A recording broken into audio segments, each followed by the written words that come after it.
YouTube দেখে নিজের স্বামীকেই খুন করলেন এক গৃহবধূ, আর এতে নাকি তার সঙ্গী ছিল 50 বছর বয়সী এক বৃদ্ধ প্রেমিক। শোনা যাচ্ছে নাকি নিজের মাতাল স্বামীর সঙ্গে প্রায়শই অশান্তি লেগে থাকতো রমা নামের এই গৃহবধূর। সেই কারণে অনেক দিন থেকেই রমা নিজের স্বামীর হাত থেকে মুক্তি পেতে চাইছিল, কিন্তু সে সুযোগ কোনো কারণে হয়ে উঠছিল না। সংসার চালাতে বাড়ির কাছে একটি খাবারের দোকান চালাতেন এই রমা।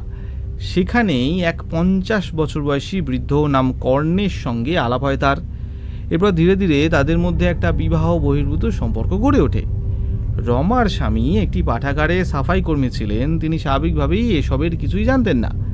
পুলিশের বয়ান অনুসারে এই রমা একসময় ইউটিউব দেখে নিজের স্বামীকে হত্যা করার পরিকল্পনা করে, আর এতে তাকে সাহায্য করেছিল তার এই প্রেমিক। এরপর জুলাইয়ের শেষের দিকে এক রাতে রমা ও তার প্রেমিক রমার স্বামীকে মদ খাইয়ে অচেতন করে তার কানে কীটনাশক ঢেলে দেন। স্বাভাবিকভাবেই এর কিছুক্ষণ পর মারা যায় রমার স্বামী। পরের দিন থানায় স্বামীর নিখোঁজ হওয়ার অভিযোগ পর্যন্ত দায়ের করেন এই রমা। এরপর 1 আগস্ট রমার স্বামীর মৃতদেহ উদ্ধার করে পুলিশ।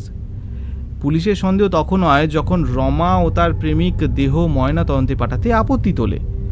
এরপর এই দুজনের কল রেকর্ড ও স্থানীয় এলাকার সিসিটিভি ফুটেজ দেখে পুলিশের কাছে পুরো ব্যাপারটা পরিষ্কার হয়ে যায়।